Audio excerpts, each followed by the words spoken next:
Hello, everybody. Welcome to On the Roll Academy. Today we have a class with Squire Igua here, the core band. It is about the use of language and conflict mediation in Belagar.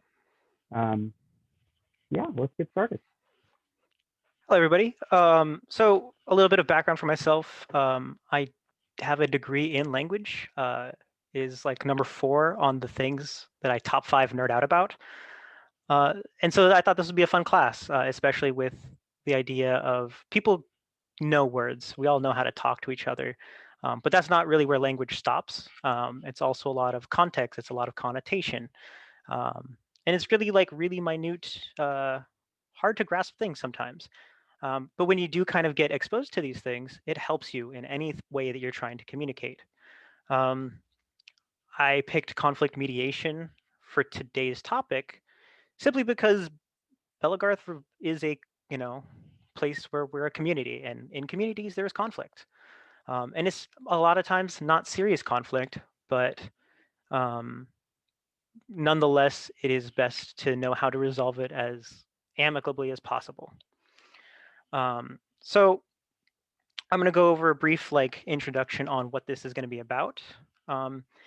What we're going to be talking about is how to use language to control different situations that can come up in Belagarth, whether at a practice or at an event, which are actually two very different situations. And it's going to be mainly focusing on how to use positive, neutral, or deterrent language when it's appropriate to use which type of language. That's really like the base idea of it. I kind of just want to get started with it. So we're going to start with how I have this set up. I have 4 situations that are typically going to come up during practices, whether it be your weekly realm meetings or however you guys typically practice. Obviously, quarantine notwithstanding, because nobody gets to go out to parks and practice right now. So after that, we're going to talk about 3 situations that will come up during events. So the very first one is going to be a conflict on the fighting field. This is typical. It could be somebody thinking that another person is sloughing them. It could be somebody getting a little, salty by someone headshotting too often. It could just be like, oh, hey, that guy, I think that guy's hitting me too hard. These are all things that come up pretty consistently throughout Belagarth practices. And I think that's natural. It's something that's absolutely gonna happen. And especially as a realm leader, or even if you're not necessarily a realm leader, but you volunteer herald at your realm, you volunteer, referee or whatever, it's good to know ways to kind of knock it out, cut it out. If you notice that like someone is mad, that they think someone is sloughing, and they try to call them out, they try to yell across the field. The quickest way to diffuse that is using positive or neutral language. Neutral language being the optimum for almost every situation. Instead of using accusatory things, and it could be very subtle things, right? Addressing them as you, or very direct addressings. Like if I thought Carps was the one who was yelling at another person for sloughing, right? I wouldn't say, "Hey, buddy, stop doing that." I'm accusing him of doing something wrong. Instead, I'd want to use something like positive language would be like, "Hey, friend," something more positive, more of a widely understood word that is amicable, so that he realizes I'm not trying to attack him, but instead trying to like create a dialogue. Or even better, at least personally that I believe, is neutral language. We. Hey, what's going on here? What's happening, right? That's not necessarily talking towards him, directing the conflict towards him, but kind of just addressing what situation could be happening. Or if I notice that he's really angry, right? Like just something really muffed him. Hey, why don't we take a breath? Instead of saying, hey, why don't you take a breath? Why don't we take a breath? Make it so that you're also experiencing the situation at the same level. These things do go a really long way to subconsciously just make this person realize, okay, they can let that quick anger breath out, let some of that heat off. And then from there, it's very simply just kind of discussing the situation. Every realm is built differently. Every realm has a different way of addressing conflict and sloughing or whatever. I know I'm going to talk a lot of this through Korriban's eyes because that's the practice that I run. But the way that I would handle this is just kind of say, hey, if you feel this way, how many times have you felt this way today? Has this been a consistent thing, or is this just one fight that maybe this person could have not done the best at? Try to show them that most of the time there's no intentional sloughing, there's no intentional like malice in these situations. We're all different. We all experience Bellegarth differently. We all fight differently. It maybe just didn't line up. And just let them know, hey, if you feel this way, if you're feeling mad, please. And also, that's another good example, saying please, asking, requesting. Don't tell them, hey, you need to talk to me directly about this kind of stuff. But like, hey, if you're feeling this way again, please come and bring it to me, bring it to the realm leaders, bring it to the herald, bring it to someone of authority so that they can keep a better eye on it. We're not trying to make anyone feel bad about how they fight or anything like that. We want to make sure this is a good experience for everybody. Really reaffirming with we's, please. I appreciate you taking the time to talk to me. These kind of things, go so far in diffusing a situation. And also, really importantly, is talking to the other person. Even if they don't intentionally mean to be sloughing, they could be a new fighter. They could have not fought in a long time and their hit calibration is way off. Just talk to them and say, hey, buddy, how's your how you feeling about fighting today? You feeling good? You cold? Typical things that could make you have a different hit calibration. Just check in on them. Doesn't even have to necessarily bring up the conflict of this other person thinking they're sloughing, but just check in with them, seeing how they're feeling about their fighting. If they show that they're having a positive experience, like, oh man, I haven't fought in so long, I'm just having so much fun right now, that's a really good indication that maybe they just have a lot of adrenaline, maybe they just have a lot of excitement and they're not recognizing that they could be sloughing. And if you notice this becoming a pattern, then you bring it to them in a friendly way. Hey friend, I'm glad you're having a great time. I just want to bring up, hey, maybe try to communicate a little bit better. You don't necessarily make them feel like they're doing wrong, but try to show them options that could make the quote unquote wrong disappear. I think communication, just saying where shots are landing, naturally helps people, one, alleviate that thought of sloughing, because a lot of sloughing could just be, yeah, that hit my hand. It looked like it hit my arm, but it didn't. But if you don't communicate that, that other person could just be, that definitely hit his arm. Why didn't he take that shot? But trying to reinforce the simple things like communication, or even if you do think like they are being thick-skinned, just being like, hey, we have some fighters here who aren't necessarily like feeling like their shots are being taken appropriately by some of the other people. I'm not saying you are, but just we're just trying to remember we're playing games here. Obviously depending on your practice. My practice is all games for the most part. So just try to reinforce the idea of it being fun, not necessarily hyper competitive, because sometimes the competitive mindset unintentionally breeds like bad competitiveness in sloughing that one shot you think you can get away with, even unintentionally. But those, I think, are that's like a prime example of a conflict that could arise that can easily be diffused by just addressing the parties as soon as you notice the conflict with really easy language. It's not necessarily something that everyone knows. A lot of times we think when we're saying, hey, you, I want to talk to you. That could already, just saying that, like kind of pulling someone off to the side like that, could maybe give them anxiety, give them some sort of nervousness of, oh man, I fucked up. And so kind of like working your language around to avoiding those kind of anxiety spikes or those, call out feelings is really, really, healthy for your communication with your practice members. Um, the next one, which kind of flows into this, is going to be a discouraged newbie. New people, at least at my practice, because we had such a big amount of young fighters in the sport, new fighters in the sport.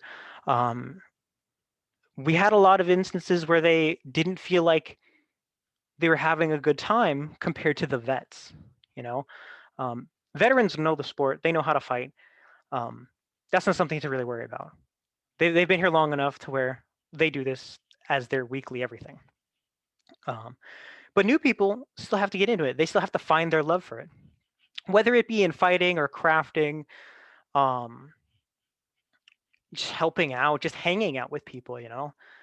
I'm gonna kind of relate to fighting and crafting a bit more than anything else, just because for me that's the easiest to talk about. In regards to fighting, it's really easy. I know I was discouraged because I got mollywopped every practice for like my first 3 months. I also happened to go to practice with a high number of really skilled vets. But in any practice, if you notice a newbie just not feeling and not having fun, getting a little frustrated that in every game they're the first one to die,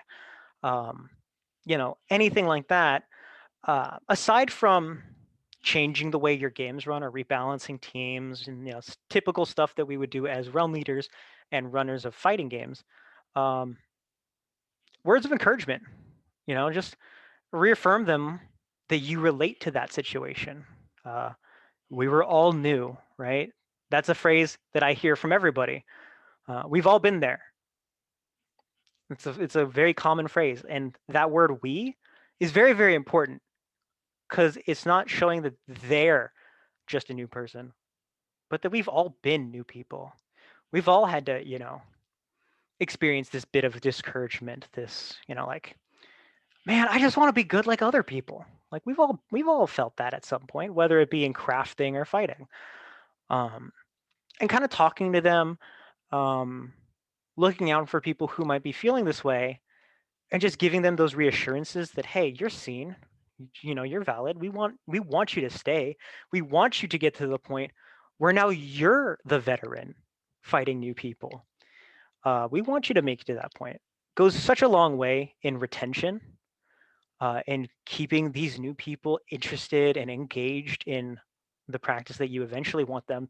Like I know at this point I'm at the goal of I want every new person in my practice to take running practice from me. I want them to run core band for the forever future, and I don't have to ever do any amount of realm leadership again, right? I want them to have that amount of excitement for the sport that I do. And a lot of that I think comes from the veteran people being encouraging to them. And it's not fair to expect every vet to look for these things, recognize them, and go and talk to them. But especially as realm leaders, as heralds, as peers, I think that's part of our job. Because who can we be a peer for? Who can we lead in a realm if we don't build our realms, if we don't grow our realms, if we don't grow the amount of people that want to participate? So when it comes to positive words, it's very important to use things that relate to them.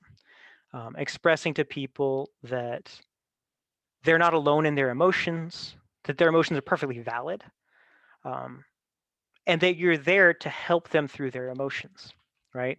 To help them find a way to turn this, not necessarily a negative experience either, but they're like, what's a good word for it? This slightly like uncouth like experience, right? Like, man, I wish I was good like this guy. Like that slightly like yearned feeling, and turn that into like a way to positively help them get to that point. Hey, man, like if you're feeling this way, let's go off to the side. We'll spar together. We'll work on some stuff to make sure that next game, you can really shine more. Show them things that can just better their experience. And in regards to crafting, I know like I get discouraged all the time. I feel like I'm 10 steps behind, everybody when it comes to crafting. Because especially like in this chat, I know almost everyone here can sew and paint and draw like way better than I can. And I know that that's a really big block for some people to get started on something. Like, why do I want to sew myself this garb when I have to measure up against people who know all these fancy terms and who know all these fancy techniques to make the most gorgeous thing out there? Um, and I think it's sometimes like a language block of like not recognizing everyone was there. It's not a difference in capability. It's a difference in time. And we just, these new people have just come in at a later time. And I think that not necessarily the time gap can be erased, but the emotional attachments to these time gaps, right? Feeling like there's no way to catch up to somebody. I don't think that's a true thing at all. And I think that a lot of new people could really benefit from just getting those encouraging, positive words. In love language, I believe it's called words of affirmation, right? Reaffirming to someone that, man, you're doing a great job.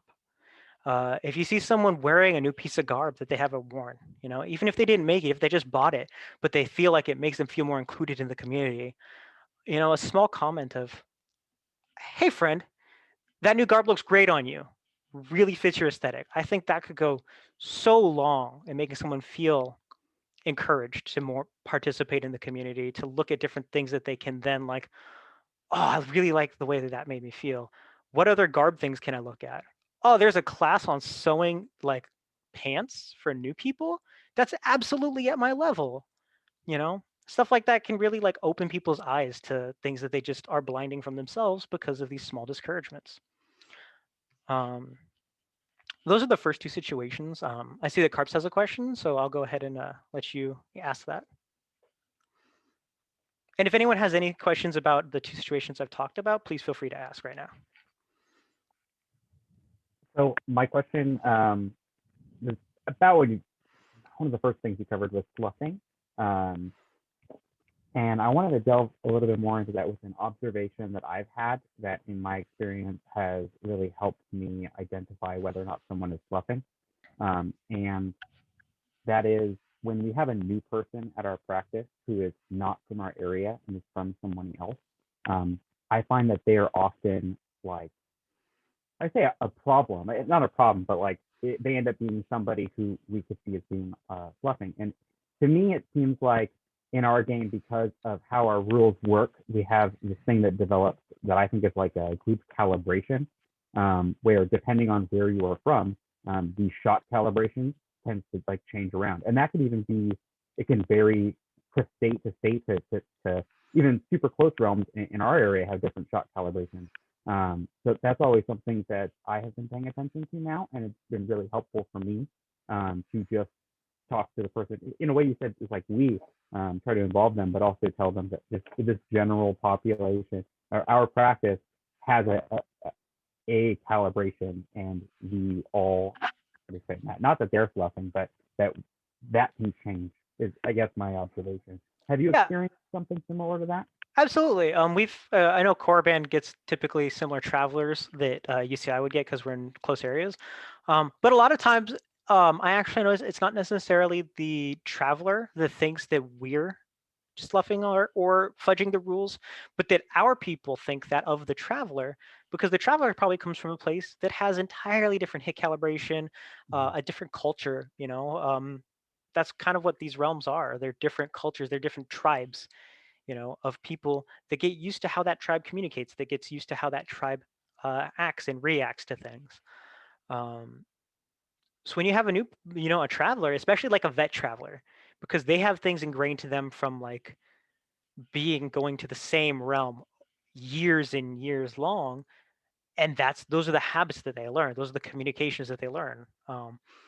If and I've seen this especially through like the difference between Amtgard and Bell, the different words that we use to describe different things. Like I might call light on something or like grazy, and then I think an Amtgard word for grazy is butter.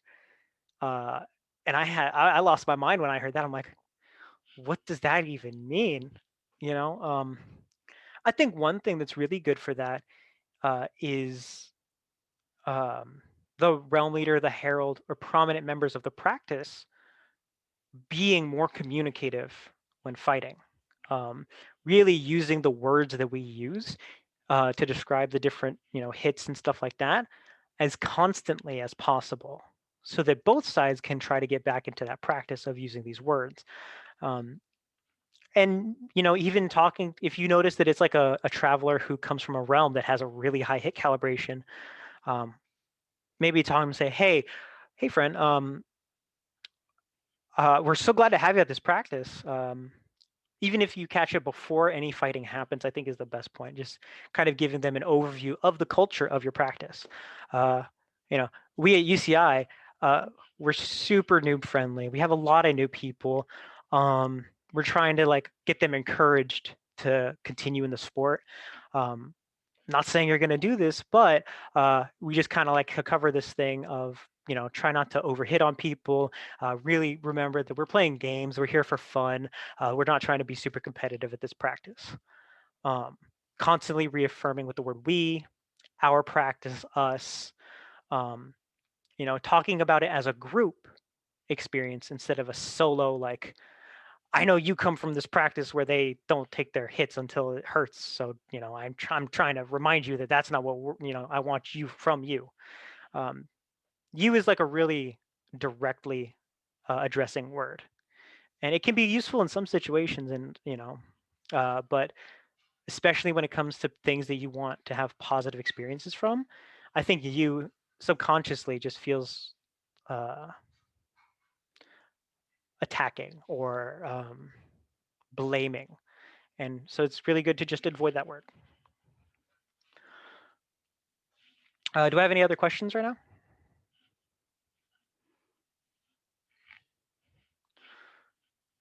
Cool. So the next one at a practice, and this is going to be really the last one involving practice, is actually one that was brought up to me by my knight.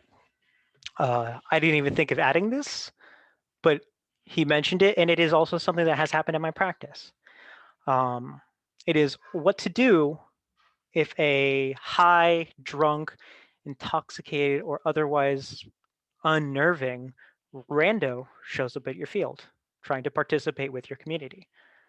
Um, I don't know about other situations. We have had a situation at Korban where a person who was clearly on some sort of drug came to the practice and made members of my realm feel unsafe. They were saying really odd, really uncomfortable things. They were kind of eyeing people's objects. And concern was brought to me almost immediately by the members of my realm. What we did was we had a realm leader talk to this person and engage this person in conversation up until they felt the the urge to leave. The important part of that conversation, though, was that we made sure the realm leader was talking to them in a friendly manner. And that's because people who are drunk, people who are high, experience emotion a lot more acutely than someone who's sober. And that's because they don't have they don't have that logical processing of words, right? They only have that emotional processing of words. If someone's drunk and they think that you're accusing them of something, they're going to immediately get defendant, get defensive, and ready to punch back at whatever you're saying. And that can be a really dangerous situation, especially if it's somebody you don't know. Unfortunately, most of Belagarth practices happen at parks that are public, which is great for recruiting new people, but can also be really scary because you don't know who's going to be at that park. When we had this person, they were 100% high on something. I couldn't tell you what. But like, I don't like dealing with people who are on drugs, especially if it's someone I don't know on something I don't know what it is. So keeping them not necessarily happy, but keeping them in a neutral, conversation, diffuse it almost immediately. We talked to them about what we were doing. We even offered for them to sign a waiver and join. Not necessarily join. We kind of gave them the like, oh yeah, if you wanted, you can sign up now and just sit and watch practice for the day, get an idea of what we do. Kind of giving them the option of not engaging with people but in a way that makes them feel like they're still engaging with the group that they tried to come towards. Using incredibly neutral language, no accusatory words, not saying like, it definitely don't address the fact that you think that they're on something, because that's like step one to sparking something. But just really just keeping them in a very boring conversation until they said, okay, cool. Well, I'm gonna go do something else later, man. It was pretty much how that ended. I tried to have myself or the other realm leader engaging with this person and keeping them away from other members of my practice, right? Especially younger members. If you have younger members of your practice, if you have people who don't feel comfortable around drugs or anything like that, like make sure that they see you engaging with these people so that they recognize, okay, they know what's happening. They're on it.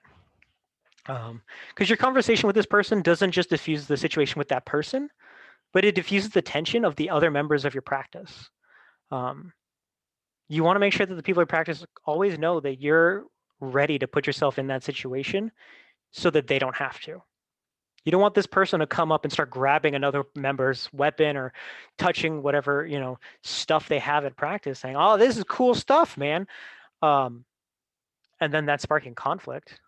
Because I know, like, if I was at a random practice and some drunk dude started messing with my stuff, I'd get defensive about my stuff. I'd get immediately accusatory and questioning of their intentions with my stuff, if they're around my partner, if they're around, my dog.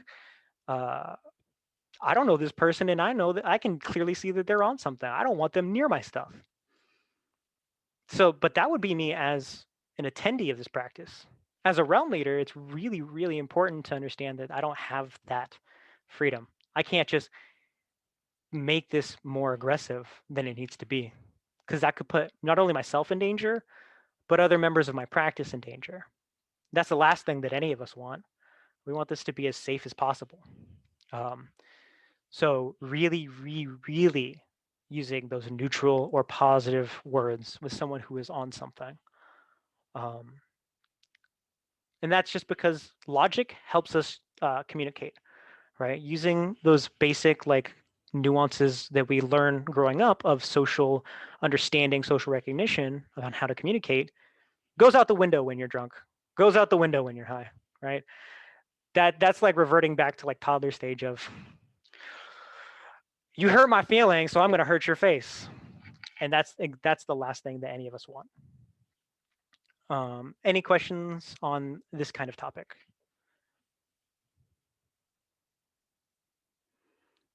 Carps, if you want to, do you want to like speak and go in more on this question, or do you want me to just cover it? Hey, I have a question. Oh, wait. Can you hear me? Yes. Yeah, I can hear you. So, alternative curveball scenario: the person under the influence is a member of your practice. Do these tactics change in any way? Do you approach it differently?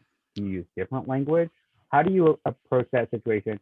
And I don't necessarily need the extra of like, what do we do as like a consequence of that person, like at a realm level, but like in that immediate situation, does your approach change? Right. Obviously, the consequences are different for every realm. That would be a discussion amongst leaders, whatever. We have had a situation somewhat similar to this at Korban, and it doesn't necessarily change. You still use language of positive or neutral, connotation. You really want them to not feel like they're being accused of being a toxic member of their realm or of being a danger to other members of their realm, because that's going to be an immediate defensive response from them. That's going to be I'm just having a good time. Why are you saying these things about me? Now, as a marshal in Belagarth and as a realm leader, don't let this person fight. 100%. You cannot let this person fight, because that lack of logic and only emotional response is going to translate into fighting. And if they feel like someone's sluffing them, like in previous scenarios, their reaction is going to be amplified. So that's the only disclaimer in regards to like what you would allow them to do. But besides that, no, I think it would be the same thing. If anything, be more friendly with them because they're already a member of your realm. They're already somebody that you have an established connection with, and you want to know that you want them to know that you're not necessarily their parent. You're not, a cop or something trying to bust them. You're just you're being a friend to them and just communicating with them in a nice normal way. And honestly, like if you find someone coming to practice who's incredibly drunk or intoxicated, later down the line, I would probably shoot them a message.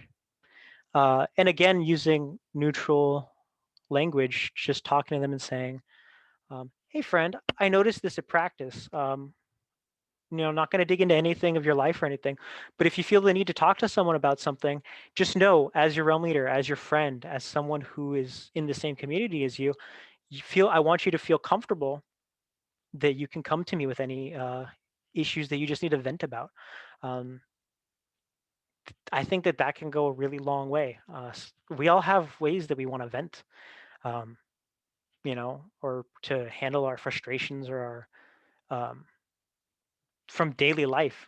Some people turn to alcohol or drugs, and I think it's important not to blame them or accuse them of those things, but just make sure that the language you're using prevents that from leading into a worse situation. But I think, yeah, if it's someone who is a member of your practice, use even more positive than neutral language, reaffirming to them that you're their friend.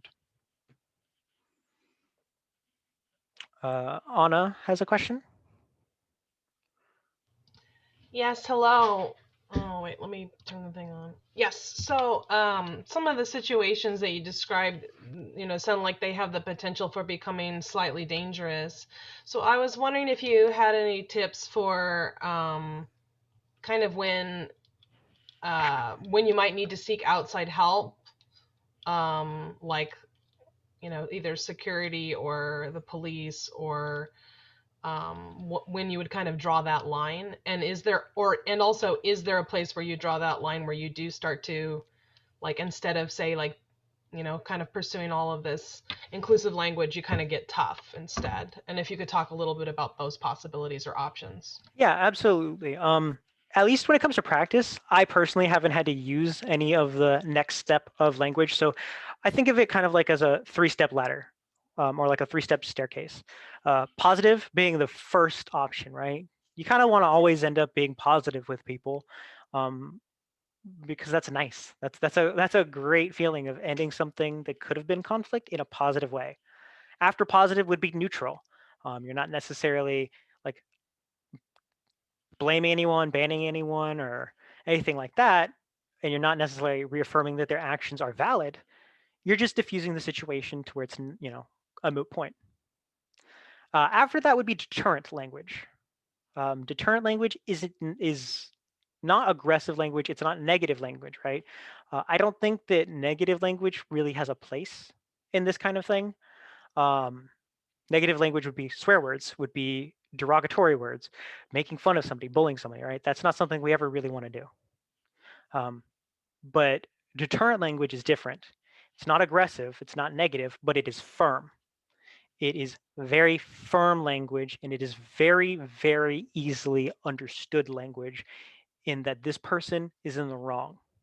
Now you're not necessarily blaming them, but you are showing them that their actions are unacceptable for the environment that you are creating. And that would be the next step of if you have a situation. Also, Kib sent me a good reminder. All situations I'm talking about are completely theoretical. These are not related to any actual persons. These are not related to, aside from the one that I mentioned of Corban having that issue with the intoxicated person, these are all situations and scenarios made specifically for this class. Now, let's say that we have a situation where someone felt someone was sloughing them, and you tried to resolve this peaceably, but one person is just being incredibly aggressive, right? Incredibly angry about it. They're not really listening to you. They're not really cooperating with what you want to happen, to the point where maybe they threaten the other person. hey, bud, I'm gonna hit you real hard next time, right? Like, I'm gonna try to bruise you. I'm gonna try to, break your kneecaps or whatever, whatever threat that they say. At that point, deterrent language is immediately where I would go. This is up for any realm leader. Obviously, everyone runs their realms differently. But because I have a realm with such new people that I want to feel safe and encouraged to continue, I have a hard policy against this kind of behavior. I would immediately call them off the field. This is when I would use direct language like you, immediately saying, I need you to know that you cannot behave like this, right? Showing them that their behavior is outside of the community. It's not a we anymore because we aren't behaving like this. We don't experience these emotions. They currently are. And they need to recognize that that is not okay. If someone is threatening harm or is causing major disruption in an aggressive manner like that, it needs to be addressed directly. And if doing so with deterrent language is what stops it, that's great, right? Sometimes, and it's not necessarily a bad thing. Sometimes people get in their own heads too much and they need something sharper to snap them out of it. And that's why we have deterrent language. Saying things like unacceptable behavior. That makes people like naturally, like people who understand what that word means, recognize that, oh shit, I fucked up. I can't do this anymore, right? That's unacceptable to the culture created at this practice. Things like that deter people from wanting to continue with that type of behavior. Unacceptable, we can't have this happening. That's actually an interesting one because it's not we as in you and the person you're addressing, it's we as in everyone else aside from that person. These are real weird subtleties in language that we don't always think about, right? We're not always conscious of, but that are subconscious because we've spent so many years using this form of communication. Naturally, like we'll just subconsciously pick up on and start recognizing in emotional responses. When it comes to somebody, yes, Carps. Okay, so it's something that I noticed there, and I don't know if this is like the formula here, but when you include in the same situation we and you, it like separates the two, and they're no longer part of we. Is that kind of what you're getting at? Yep. If you use you before you use we, it immediately separates them from the group. It's almost like an odd, like math equation, right? Like words are silly. Words are very, very silly. It's all based on the context that has been put into it based off of our society. If our society decided that the word zebra was actually used to describe the color green way back when, that's what we would be saying. But the context, the connotation behind the word we use are much more powerful than the actual words themselves. How you use language is more important than what language you actually use. So in reality, like, yes, the context of you before we does separate them. It verbally and linguistically makes them feel ostracized for their bad behavior. Or not ostracized necessarily, but as an outsider in this situation. So those are the really good ways to handle this. If they don't stop their behavior after that point, after talking to them at least one or two times on their really unappreciated behavior, that's somebody who then doesn't communicate properly. They don't understand communication. They don't receive communication in the way that at least most of us would. And either something needs to be explored further with them, or they're no longer someone who is acceptable to have around people until they can learn proper behavior. Threatening violence, threatening members of your practice, it's unacceptable. And as realm leaders, it's great to want everyone to have a space to feel included. But if one person is making 10 people feel unsafe, at the end of the day, if you can't help that one person stop those behaviors, they can't be a part of the practice. And at some point, language isn't the option. banning is or removing is in some capacity. And the whole point of this class, and that I'd like for that I like to think of when using these kinds of language techniques, is to avoid that. We don't ever want to ban somebody, but sometimes that just is the option. And then Kib has something to add. Go ahead. Sorry, I haven't done Zoom before. Are you guys able to hear me? Yes. All right, wonderful. So as far as people escalating to that point, something that I found useful, still kind of using that neutral to friendly language that we've discussed earlier, is that the threat or call to action potentially of a higher power can also be used as a very powerful deterrent in still a friendly manner. Like, hey man, I would hate to have to call the police. Like, that would ruin everyone's time. Maybe if we could just resolve this. And that still puts you on a you and that person trying to resolve this situation. But it immediately calls the idea of that action being a potential as far as their actions being deterred.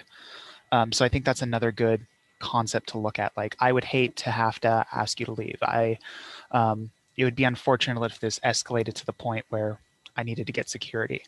Like, maybe we can sit down and resolve this, and then that can kind of cause the like a light bulb moment of like, oh hey, I'm beyond the point where I should cease this action. Yep. And that would be definitely something I describe as peaceable language, showing that you don't want to do these deterrent things to them. You don't want to eventually get to that point of escalation. Showing people that you would not like that, right? You would not like to do the thing that they would not like, can also help them relate to the fact that, neither of us would like that. Why am I doing this? That's a really good point, Kib. Do I have any other questions before I move on to the event situations? I just like to say that thank you, Kip.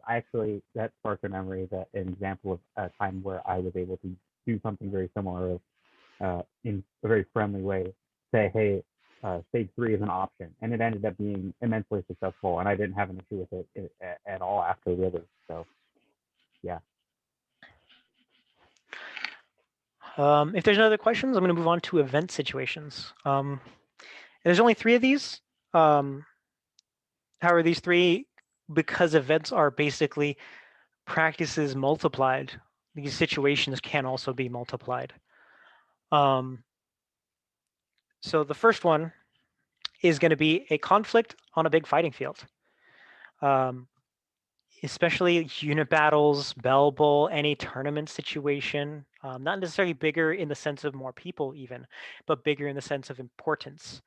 A lot of people put a lot of chips, their spoons into tournaments, into fighting competitions. And if there's a conflict there, they're that much more emotionally invested into having this conflict end in their favor. We're going to use this in a much more tournament setting just because it's easier to talk about smaller situations, but the concept still applies to big groups. Tournament situations, I think, are where the runners of this tournament, the heralds, need to be firm, right? Because these tournaments, the outcomes of these tournaments are determined by people who were specifically selected to referee over them, to herald them, to run these situations. And if you allow one participant to have their way with the outcome of this tournament, it could be because they're a well-known fighter. It could be because they argued their point really well. It not only brings into question the intent of the person, but the validity of the tournament. And I know that that's not something that any EC would ever want to happen. And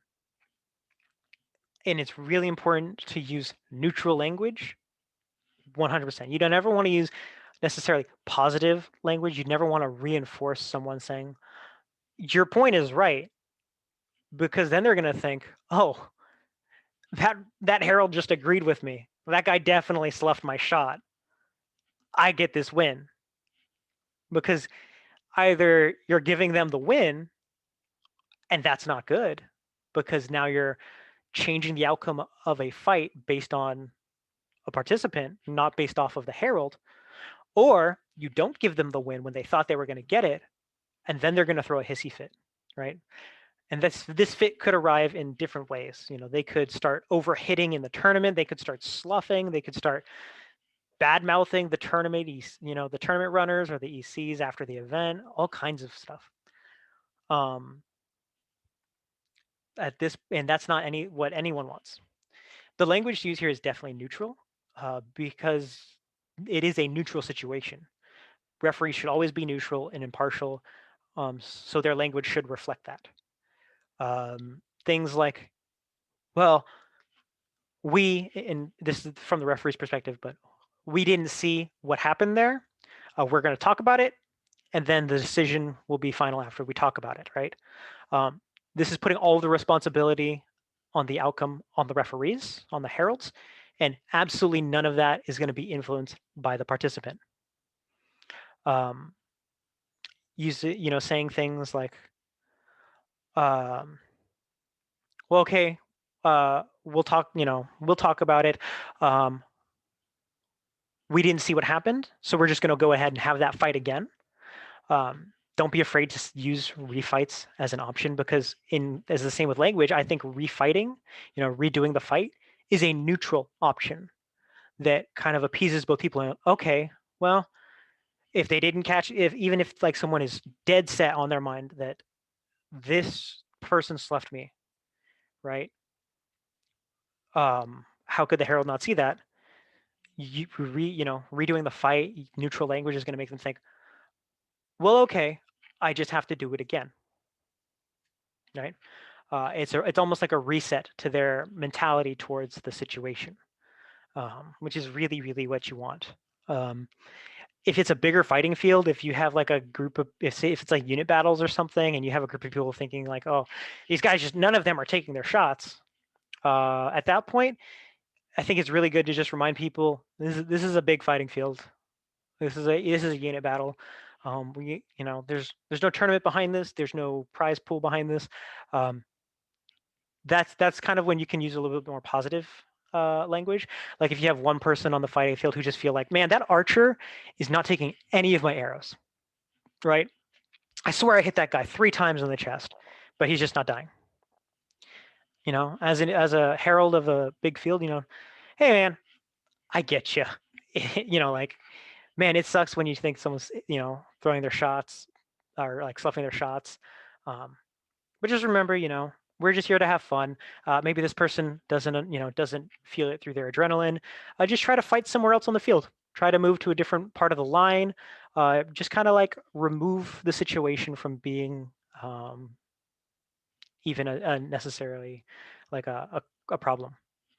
Just kind of remind people, hey, we're all here for fun. It's a great big fighting field. There's 300 people on either side. Just like we're just gonna move you to a different spot, and don't worry about that person. I think reminding people that they don't have to worry about another person's actions, especially on like a bigger fighting field or like at a big event, is a really good thing. It's a really like easy way to stop a conflict from happening. Or if you do notice someone is sloughing on the field and you notice that both parties are really salty at each other, having them kind of like amicably talk about it, right? Like if that person really didn't recognize shots from arrows, maybe they're wearing a ton of armor and they're just not feeling it or whatever, right? Just have them talk like kind of peacefully introduce them using we language, and letting them kind of like express, oh, I'm sorry, man, I really didn't feel those arrows.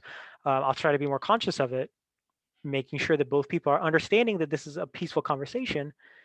9 times out of 10, it'll end in a peaceful resolution. Bing, bang, boom, they can go back to fighting. Reminding them that, hey, no one wants to be pulled off the fighting field for these conversations. So let's end it quickly so you guys can go back to fighting. The whole point of paying money for this event, right? Or at least if they're on the fighting field. There's other things like crafting and stuff like that. But, the real idea is just kind of making sure people understand that the quicker that we can resolve this and the more peaceably we can resolve this, the faster we can go back to doing the stuff we paid to get here to do. but that's mainly the fighting field stuff. It is very similar to realm practices.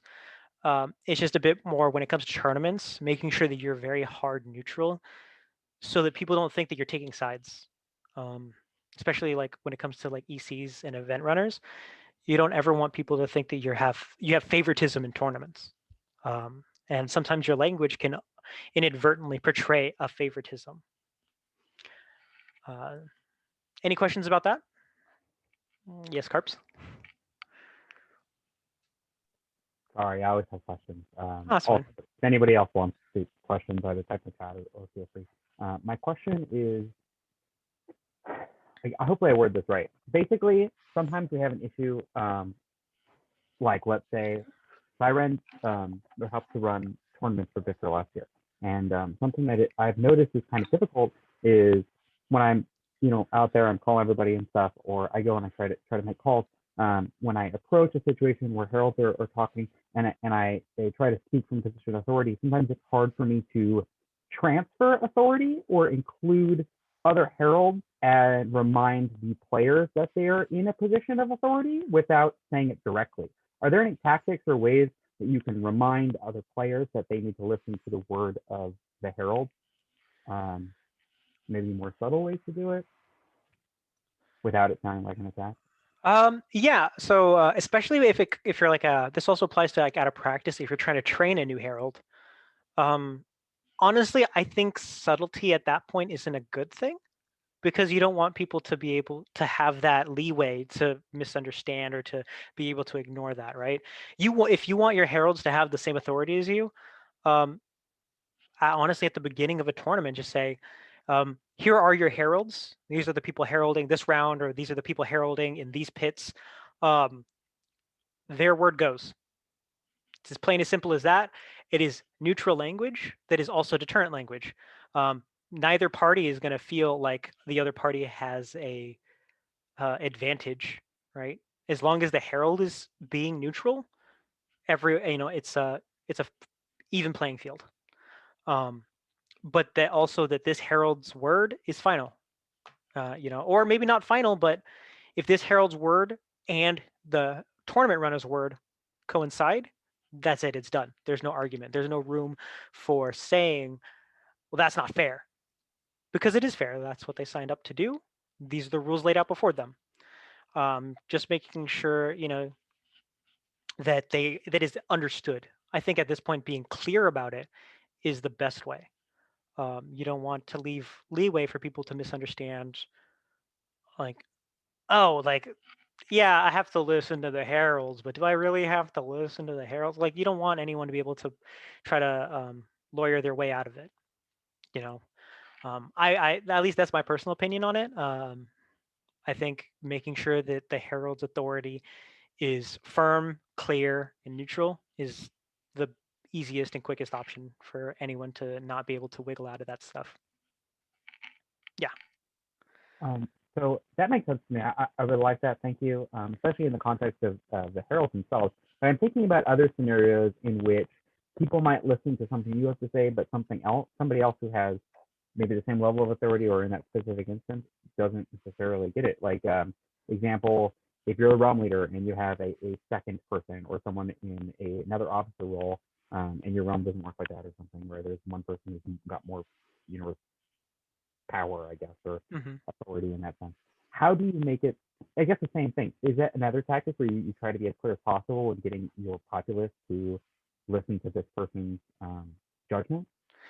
Yeah, I mean, Korban as an example, technically my position in Korban is the head of my practice, but like more officially, I'm the head of our fighting field, right? That's what the warden is for Korban. But I'm not the only person who runs the fighting field. Even before quarantine, I had to leave early because of my work schedule.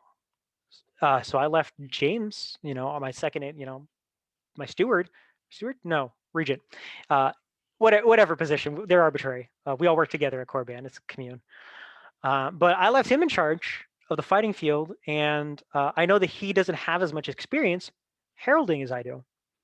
And so the way that we do it is just saying, hey guys, I'm leaving. James is in charge. If you have any questions or concerns, you bring them to him. His word is final. And then I take off. And every report I've heard from him after I left was always just, oh, we played this game, things went well. That's it. Or sometimes it would be like, hey, you play this game. I noticed that this person might have an issue.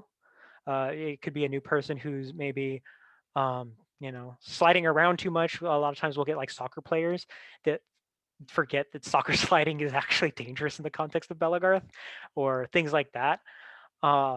So he just kind of update me on maybe behavioral things to keep an eye on. But for the most part, I've never heard any issue of James's authority being questioned. If it comes from anywhere, it's actually going to come from a veteran. Is what I've noticed, because vets kind of think that even though they're not an official realm leader, because they have so many years of experience in the sport, that their word holds more value. If that kind of situation arises, that's when you would talk to them and kind of say, hey, this isn't the culture that we want to garner at this practice. We don't want, vets pushing down on new people, especially new people who are realm leaders, right? Those are the people we want to encourage a little extra, because they are already showing that they're willing to put in extra work, hard work to this community. And that's something that I think we should do everything we can to nourish. And if they feel like maybe their authority is being overridden because a vet thinks that they know better, there's ways around that. I think one of the best ones is actually asking that vet to maybe, instead of calling out the new person's call, talking to them afterwards and saying, hey, just something I noticed, but I don't think maybe that might have been the best call. Asking the vet to do this, but just as someone who's been fighting a lot more than you, this is maybe how I would have handled it. Telling them to, instead of calling out the new person's decision who's running this practice, give them helpful criticism, helpful advice. Because I think that also, turns the situation from like a negative for the new person who's running a practice to a positive for the vet, because they're getting to see the experience that they've garnered be used in a much more helpful and refreshing light, not as a way that can potentially paint them as some salty vet, but as a way to show them as an experienced person in the sport that is putting in their their 2 cents in a helpful way. So that's kind of how I would approach it. Thank you. Any other questions before we move on?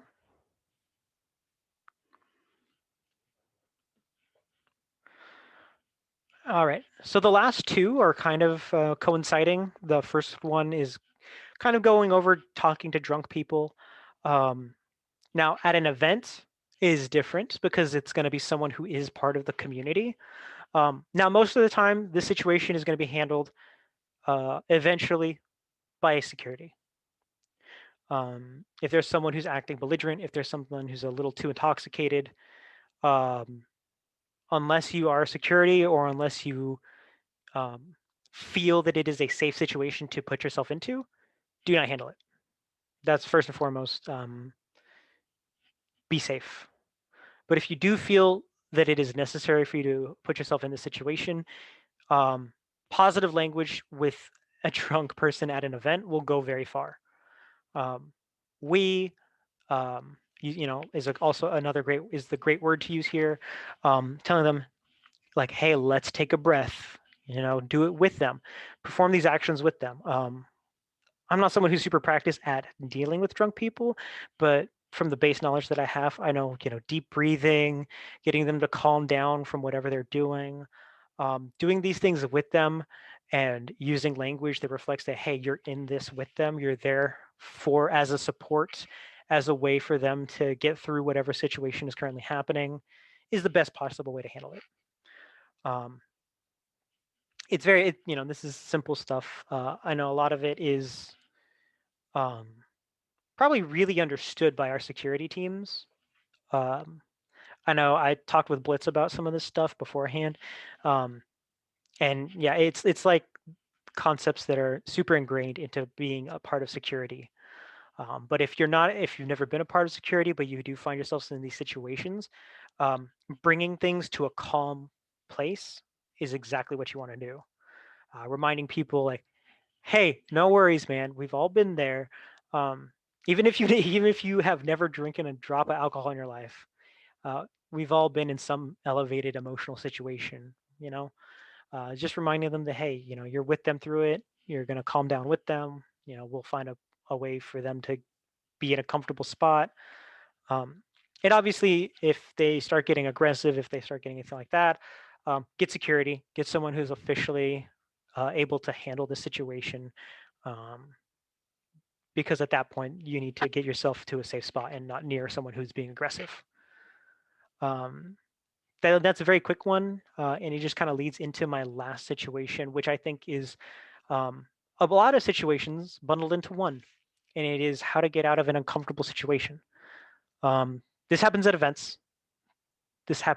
Unfortunately. And it can be someone making unwanted sexual advances. It could be someone trying to offer you drugs or alcohol when that's not something that you're comfortable with. It could be someone who's intoxicated who won't stop following you or pestering you or asking you to do something. It could be someone who's drunk who keeps telling you, fight me on the field, let's go fight, let's go spar, right? It could be any number of situations like that. These are things that unfortunately happen. And the best way to get out of them is I was actually talking with my partner before this class, and we coined the term social smoke bombs, right? This is how you ninja your way out of these situations.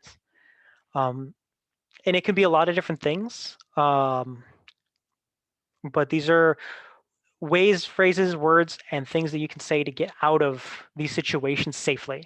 Because remember, if someone's intoxicated, if you keep telling them, no, I don't want to talk to you, they might get aggressive. They might get mad that you're avoiding them because why are you avoiding me? I'm not a weirdo. You're being the weirdo. Like these things can go through their mind. And it can lead to scary stuff, unfortunately. Real quick note, the events in California that I only say California because those are the only events I've been to, do a great job at handling these situations and making sure stuff like this doesn't happen. This is just something I wanted to talk about because it can happen, and not just at Bellegarth, at concerts, at raves, at music festivals. Like this is stuff that can happen anywhere. So it's really good to know. But one thing that people don't feel comfortable with is being seen as uncomfortable by more than one person. I'm using Carps as an example because I can bully him. But if Carps is approaching me in an uncomfortable manner and we're alone and I tell Carps, hey, back off, right? And Carps is drunk, Carps is high or something. He could possibly see that as an aggression towards him and respond with aggression back. But if I say, oh, I'm sorry, I'm not really able to do that right now. I need to go take my medicine that my friend is keeping on them. That does two things. It gives me a reason to not be in the situation. Actually, it does three things. It gives me a reason to not be in the situation. It shows that I'm not interested in a neutral way, and it shows that I have a friend expecting me to be somewhere, right? It's adding another person to the formula that they may not be comfortable with being seen as drunk or as uncomfortable around. Even if you don't have your friends with you, just saying that you have a friend expecting you somewhere is a great way to get out of these kinds of things. And likewise, if you know the name of someone who is a head of staff or who's a prominent member of security or a prominent person who has authority, use their name, right, to get out of that situation. Anna, Carps, Kib, Sita, these are all people who are known in the community and who have had prominent roles.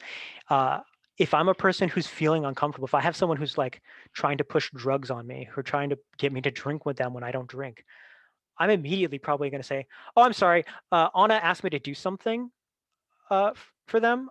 I'm bouncing. I got to go help. If someone's at Bifter and they hear the name Anna, 9 times out of 10, they're going to be like, oh, that's the person who runs all this. Okay, I'm gonna go somewhere else. You do your thing, right? Um, or Kib. Kib is constantly in security, or Blitz, right? If I use the name of someone in security as, hey, I need to go help this person with something, or I was asked to get them something, right? I was asked to go get them a bottle of water. I'm now immediately associating myself with someone who will handle this situation if it gets out of control. And the hope is that this person who's intoxicated or who's doing something uncomfortable sees, oh, I don't want to mess with that. I'm like, that immediately makes them ready to pull themselves out of the situation. And it won't lead to any aggressive end result. Social smoke bombs. Those are the quickest ways to just drop this, get the heck out of there. If you have someone making unwanted advances, and you have a partner, a lot of, it's really good to say, oh, I'm sorry, I was actually just going to meet up with my partner. We're going to go, we were going to go out to town and get lunch or get dinner or something. Even if you don't have a partner, if you have close friends, say that they're your partners for this situation. It's okay to lie to make yourself feel safe. The most important thing is that you don't use aggressive language at these people, because you don't want them to get defensive and then get aggressive back at you, because that's the worst possible result. Do I have any questions on this? And actually, that's really the last situation. Those are kind of like the really important things I wanted to talk about. After that is just a little bit more of like the concept behind why we would do certain things. So please feel free, if you have any questions, if you have any comments, I'm open at this point. Carps. My question is about something you said about involving, well, to me, it sounds like involving other people or using them as an excuse to go get yourself out of a situation. Just to me, I'm not saying you're wrong. I just want to understand a little bit more on a concern that I have is if you would involve somebody else without them knowing about it, is that like okay? Or should you find people to where you can ask Right. that they can be that person for you if the situation comes up? Right. And like I would always recommend message people before an event if you think that this is something that might happen. Saying, hey, if I find myself in the situation, can I drop your name? Right. I know at War of Wrath and at Bifter, I run and manage the new people camp, right? The people who've never really been to a camping event. And I give them my phone number, I give them my Facebook, and I tell them that if they need me for absolutely anything, they can call me, they can Facebook message me, or they can name drop me to somebody, and eventually it will get to me. So if if you feel like you'll eventually need someone like that, or potentially need someone like that, absolutely make sure that the person's okay with it beforehand. If not, at the very least, know the head of security's name, because that's their job. Their job is to protect people from uncomfortable situations. And if the head of, I can't speak for anyone, obviously, but I believe, knowing people like Blitz and knowing the people who typically run security, that they are more than happy to be someone's way of getting out of an uncomfortable or unsafe situation. Aside from that, yeah, definitely make sure it's someone who's comfortable with you using their name, or just make up a name, make up a person. It doesn't have to be a real person. You don't have to have a partner to say, hey, I'm sorry, I have to go to meet my partner right now. They're expecting me. Having someone expecting you is a very good way of getting out of this kind of thing. Yeah, that's actually a really good question. I would, aside from like head of security or something, I really wouldn't name drop someone unless you know for a fact that they're comfortable with that kind of thing. Any other questions or comments or?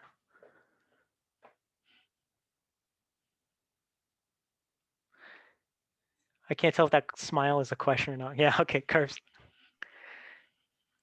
I absolutely want to leave room for if anyone else has questions, but I'm going to ask Igor questions until he doesn't want to answer them anymore. which so my question here is, so to relate to use of language in that situation specifically, when you have somebody coming up to you or trying to get out of that uncomfortable situation, at what point do you notify security on that, or like that you were in a situation and this bothered you? Who do you talk to? And secondly, do you inform the person who is putting you in that situation that you are going to do that action? Right. And that's a really good question. To be honest, I feel like that's up to whoever's discretion it is, because it's a level of comfort. If it's someone who I have met before and who I have at least some acquaintance level with, I might talk to them about it afterwards. If they sobered up or something, and just say, "Hey, this kind of happened. You weren't really in right mind, but it did make me feel uncomfortable. I don't necessarily think you're a bad person for it, but it didn't make me feel good. Just wanted to bring that to your attention, right?" If you feel comfortable with doing that with somebody, you can. Um, I'm a firm believer in if a person feels unsafe around someone, they have no requirement to interact with that person ever again. If they feel like that person could be a threat, I think that they should at least make security aware of it so that they can just keep an eye on it. And then at that point, if security sees it happening with other people, or if it's a habit that they're noticing, then it's on security to deal with this situation. This person has done their due diligence of alerting security that this could be a potential threat, and that's all they need. I don't. I will never tell someone who has been made to feel unsafe that they should have to interact with that person ever again. That's my personal opinion on it. The only important part of that is when they are talking to security, making sure that it is factual. Because we can always feel very emotional reactions towards people who make us feel scared or unsafe. And it's really important to not impart things that could not have happened, or like trying to impart what we think their intention is, and instead relaying the situation and why it made you feel uncomfortable, right? If Carps is trying to push drugs on me, right? I'm not saying the Carps is trying to like drug me and kill me and steal my face in the woods or some weird stuff like that. All I know from this interaction is that Carps tried to put drugs on me. And that's what I'm going to relay to security, and also say that it made me feel really uncomfortable. And also, I'm sorry, Carps. I'm sorry to use you as my punching bag. Nobody take that clip and use it in any capacity. That sentence. It was a fictional situation. But yeah, if like that's really the only thing I would say that's really important on the part of the person who received the uncomfortable or unsafe feeling, is that if you are relaying these things to security or to other people, making sure that it is factual. Not saying that it is wrong to feel your feelings and emotions of the situation, but that when you're trying to relay the situation, you're not over embellishing, you're not putting words into the other person's mouth or anything like that. Really just sticking to what happened and how you felt from it, and that's it. Because it is also important for security to know how you felt. Someone could have bad behavior that they don't think is bad behavior, right? They're not intending to be hurtful or anything, but their behavior is making people feel uncomfortable. And that uncomfort needs to be documented by security if it becomes a habit.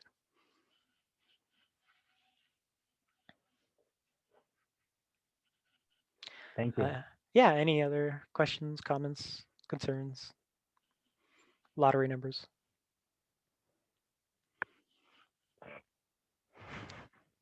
Yes, Carbs. I have another question. My question is on the topic, but does not necessarily specifically pertain to any of the examples that you gave. My question is where you draw the line on use of words at your practice. For example, if I had a member, and it wasn't in our code of conduct directly, but if I had a member who felt that the word, I don't know, this is a ridiculous example, but if I said the word orange, but that could be word X or word Y or whatever, personally hurt me, how do you approach the situation on the person who is using that language? That really does delve into like a few more nuanced kind of things, particularly like if it's a word, like if it's like a slur, even if it's not like a common slur, right? But if it's a slur nonetheless, that language, at least to me, is unacceptable. And I know for you it is as well. I'm not implying anything like that. But, you know, first and foremost, we're a community of inclusivity. We're a community that is meant to be friendly and open for people who are here to have a good time and who are not here to be mean or offensive. So slurs and stuff like that, I think that's where you need to put like an immediate stop to it. And that stop can come in a few different ways. If it's someone who's using something derogatorily on purpose, hard line. Hey, this is not something that we say here. We don't use that kind of language here. I need you to stop immediately because that's not what we're here for. And that's again that example of you need to stop because we're not here for that, right? That outside feeling language. If it's something a little more like a word that maybe isn't typically recognized as offensive or like hurtful, but maybe a certain person is uncomfortable by like the theme of this person's language, I would try to address them a little bit more friendly. Because they might not recognize it. Something that people fail to remember is that we all come from different backgrounds and different communities. We might all come from somewhere that's one thing is seen as completely acceptable and not even understand or have the knowledge that this could hurt somebody, right? And they may not be intending for this language to hurt somebody, but because it is, it's important to show them like in a friendly manner because you want them to be receptive of it, right? You want them to be receptive of a positive change in their language. So you want to show them, hey, I know you're not meaning for this to come off this way, but there are concerns being brought up that this could maybe be a little bit hurtful, and I don't think you're that kind of person, especially if it's someone who you know is particularly friendly. I have plenty of people who are friendly at practice who maybe have said something that could be hurtful. And it's important to remind them, hey, we know that you're not meaning to be like this. We know that this isn't how you intend this to be. But I'm just trying to bring it to your attention that maybe this language isn't the best to use. Let's try to curb that, buddy. Things like that. It's really just dependent on the kind of language it is, um, the context of what's being said. If you have people who are being mean, if they're using mean language, that's unacceptable. We're not here to be mean, flat out. I don't think Bellegarth is a place to be mean to other people. So at that point, if you have someone being mean, if they're bullying, even if it's not like bad words or derogatory words, but if they're saying like, man, how long have you been fighting? Because you fucking suck, bro. That's not okay. That's not acceptable. That's not something I would ever like want to hear in my practice. So at that point, I would say, hey, man, you need to cut that out. That's really not encouraging towards other people. Yes, Carps. Hypothetical. There are two people at my practice who are very close friends, and that is the language that they use with each other, towards each other. The person who they are using language to is okay with that, and you have no people complaining about it. Also, as a hypothetical, you do have people complaining about it. How do you approach a situation like that? So when you say like, so dependent like on what language you're talking about, do you mean like are they like making fun of each other but in a playful way? Because I think you and I are sparring. Igua, you effing suck. At that point, it would actually. So one thing that they, at least through like classes I've taken, I've heard talked about a lot is the recipient of the language, right? If you're talking to me, if you're saying something to me that's not inherently like racist or slurry or derogatory, right? But we're just making fun of each other playfully, we're the recipients of our language between each other, right? So if someone happens to get offended by the way that we're joking, as long as our words aren't inherently bad, for lack of a better term, then it would be more important for us to talk to that person who did kind of get offended at language that they're not receiving, and just let them know, hey, don't worry about it. We've been friends for years now. This is like, we're just joking. Like, you don't need to worry about either of us getting hurt feelings over this, right? Now, if it's two people who are fighting against each other, they've known each other for years, but they're calling each other things that could be slurry or hurtful to other communities, that's when you need to curb their language, right? I know a lot of times this word could be used, but it's the R word. That could be hurtful to a lot of people with different learning capabilities, right, or different mental faculty. That's a word that I think, especially now, people recognize as not a good word to use. And maybe these two people have grown up using that word against each other in a playful manner. They don't see it as hurtful towards each other, but that is hurtful to other communities. And so that language needs to be removed from the field. And again, it's also about intent. Obviously these people are just having fun. They're not recognizing that the word they're using could potentially be hurtful to someone else in the, in their immediate vicinity.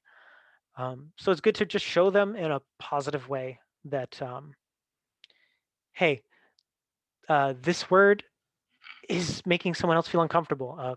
Could I just ask you, like, not to use that word at this practice?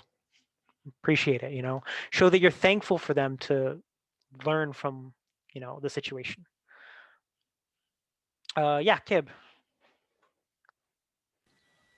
I think very much in the same vein of Carps's question here. I myself have a very playful relationship with some members of my realm. For example, Ra being one of them, where we will, of course, like jokingly play back and forth as we're sparring, or even during field fights, and be like, hey, Ra, you suck, or whatever. But I always like to take the time, if there are new people, to let them know beforehand or afterwards, like, hey, Ra and I are friends. This is not a thing where we are actually against each other, and this is in playful and jest. But if this makes anyone uncomfortable, let us know. And again, it's not using anything like derogatory. It'll be like, hey, Ra, why didn't you take those 14 shots to your back, when it's very clear I didn't strike Ra whatsoever during said fight. But it's important to cultivate the understanding within newer people that those would be inappropriate things to do in a real life situation.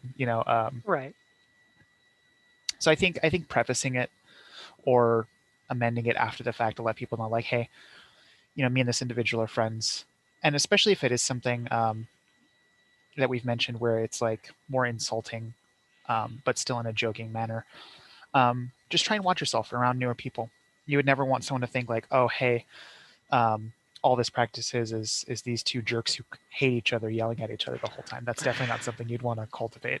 Yeah, and a good way to think of new people in the community is like a baby. And I don't mean in that like they don't have faculty over themselves or anything, but every word you teach to a toddler is a new word to them, right? They're like a sponge, right? Everything you teach to them is going to be new. And that's the same fact. When a new person joins Belagarth, when they first take their steps into the community, all of the like actions, the behaviors, the way that we communicate, the words that we use, it's all new to them. It's so they will pick up whatever is presented. If you have a practice where people are allowed to say a lot of mean stuff to each other, and not like in a playful way, but if you let like sloughing happen and then someone returns with heavier hitting, that can really be picked up and seen as like, oh man, these guys are mean. I don't want to hang out with them. So making sure that people understand that like um, the culture of what we do is fun, is a pleasant place, is really important. And the language that you use um, when resolving situations, I think, is like one of the first things that people could see. Because conflict, whether big or small, happens all the time. And it's bound to happen in front of new people. And it's really important to show them that, hey, we don't handle conflict by like favoritism and booting the people that went against our friends, or by yelling at people and berating them for any small mistakes they make, right? But that we listen, that with our language, we're trying to be, eventually lead everything into a positive growth or a positive experience, right? So that's kind of like the whole point of all this. Yeah. Any other questions, comments?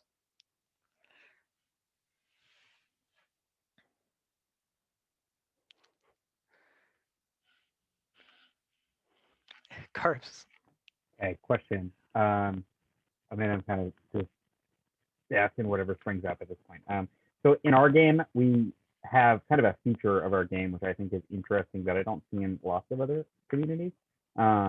We establish our identities using names that aren't our names necessarily sometimes in this point.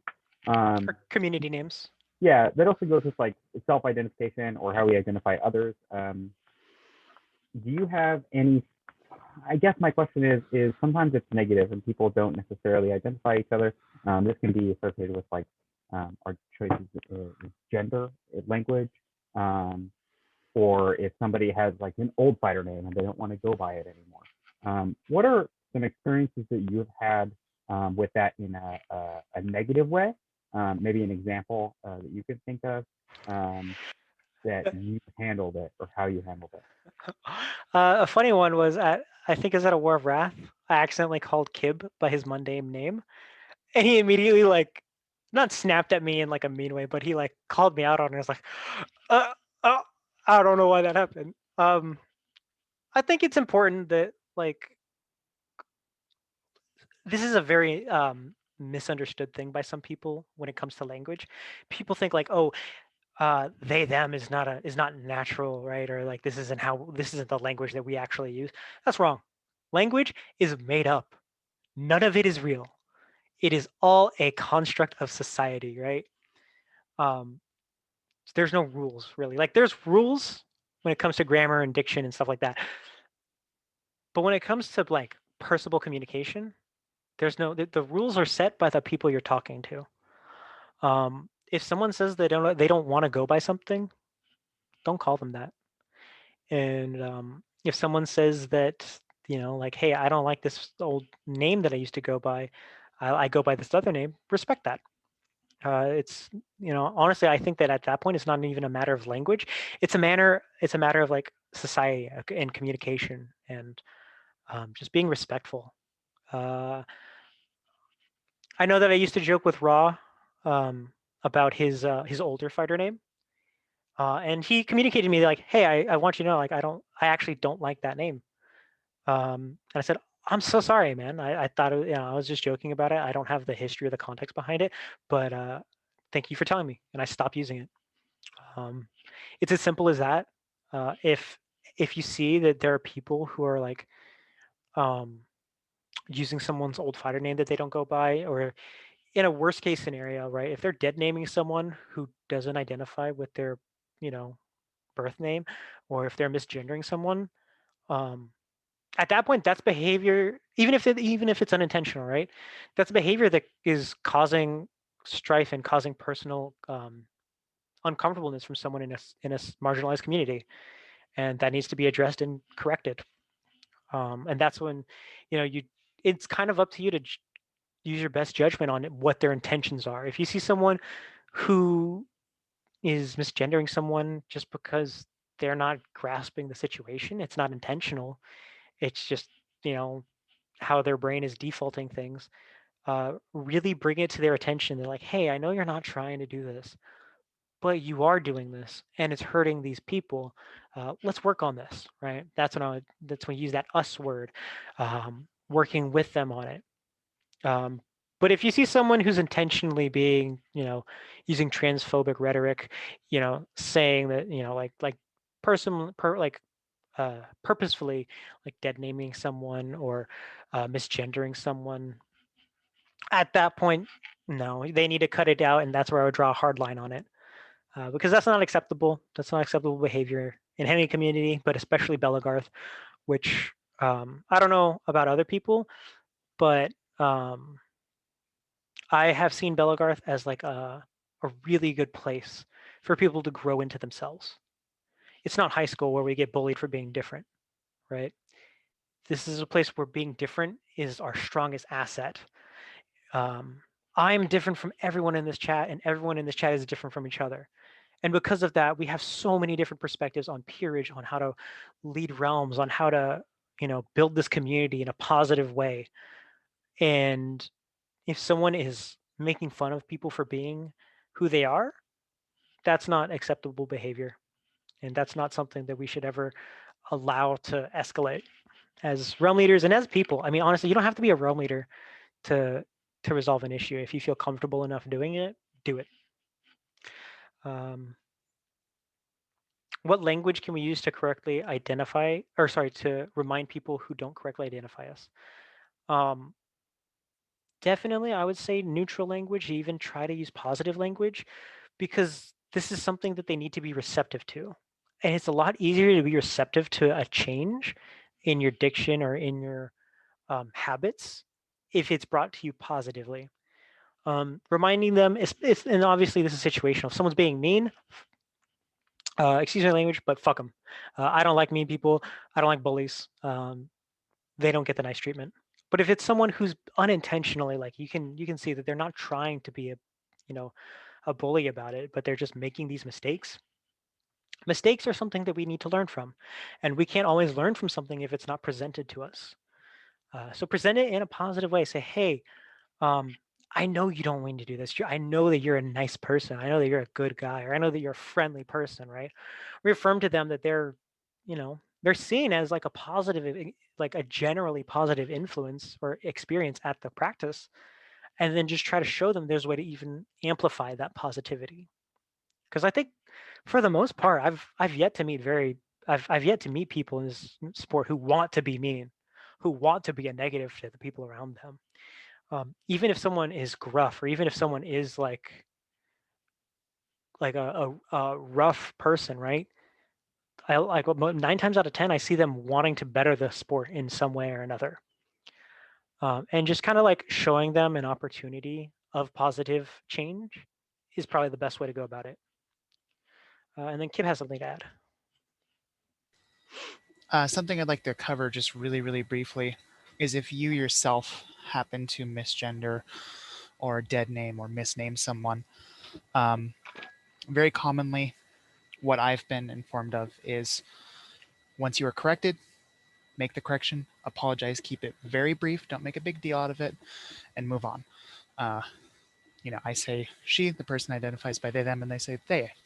Sorry, my mistake, they. Very simple, very easy, and that's what is considered more respectful and what is most wanted in those situations, as far as my experience. Right. And right before you go on, just one thing to tack on to Kip's statement is, don't try to justify yourself if you are shown to be, wrong in someone's identity. Your justification means nothing. And this isn't in like necessarily like a mean way, but it's okay to be wrong. I think I made a post about this a while ago, but ignorance is not a bad thing. Being ignorant, some people see as like really hurtful, right? But it shouldn't be. Being ignorant in a situation just means that it's not something you were exposed to, and that you can now grow from this and stop being ignorant about it. It's a really good thing to stop being ignorant. And I mean, I'm sure Anna can attest to this, but if you've ever taken college and you started to learn things that you had no idea existed, man, that's a cool thing to start recognizing these things in your everyday life. Starting to recognize what you've learned is actually so like spread out throughout the community around you. So like, don't try to justify your mistakes, but instead just accept them for what they are and move on. Anna. So one of the things that that I've heard when we've done like our inclusion and training in college, I'm a college professor, is that you can actually even thank people for correcting you instead of apologizing. Like that maybe can make people sometimes feel guilty or like make it awkward. So you can just say, if they say, oh, it's these pronouns, and you can be like, thank you, I'll make sure I remember that. And then kind of like what other people were saying, like don't make it about you. You know, you're trying to create a welcoming environment for everybody else, so you can thank people too for correcting you, like basically affirming that they should be able to have the pronouns, you know, for their identity, and it's not an inconvenience. It's, you know, you're happy to help that way. Yeah, you know, and that ties into what I was saying about ignorance. It's okay to learn from a mistake. That's a good thing. We should always be happy to learn from our mistakes, because then we don't have to make that mistake anymore. And you know, I agree. Thanking someone for them expressing their proper pronouns or the things that they would like to be addressed as, probably takes a lot of that stigma away from them as well. You know, they don't have to feel like, oh, they're burdening people with what should just be how they identify as. But that is just a part of their everyday. And now, oh, thanks. Now I can be more friendly to you. We're starting to get into the next class, but yeah, Carps. Yeah, so we're pretty much at time. Igua, I'm going to give it to you here to give any closing statements or final thoughts, and then I'll give a brief description of what the next class is going to be and let you guys know and thanks and everything. So go ahead. Okay. Yeah, that's pretty much at least what I wanted to cover with this class. This is kind of like my first time using the things that I studied for my degree in a class that I'm teaching. So if anyone has any like critiques or just suggestions for how I could do this better or more clearly, or if there's anything that anyone would like to see covered in possibly a different class down the line, please let me know. You can put it here. You can put it on the event page, or you can shoot me a private message. But aside from that, like the only thing I really wanted to impart is that it's not just about the words you use, but the way that you use them. There's a ton of other things that I would love to talk about in the idea of like language and connotation and stuff like that. But there's only so much time in the day. I really appreciate everyone for taking the class and kind of saying what it was about. I know that this isn't necessarily involving Belagarth,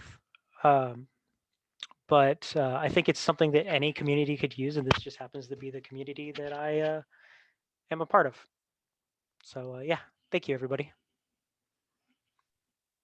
Thank you, everybody, for attending. At this point, I would like to thank Igua, and then you guys can also thank Igua by unmuting yourselves. Maybe you want to give him a round of applause real quick. I know I want to. No. Yeah. Thank you, Igua. Thank you, Igua. Thank you, everybody, for attending. I'm going to stop recording now, but don't go. I want to give a quick statement. Thanks, Igua.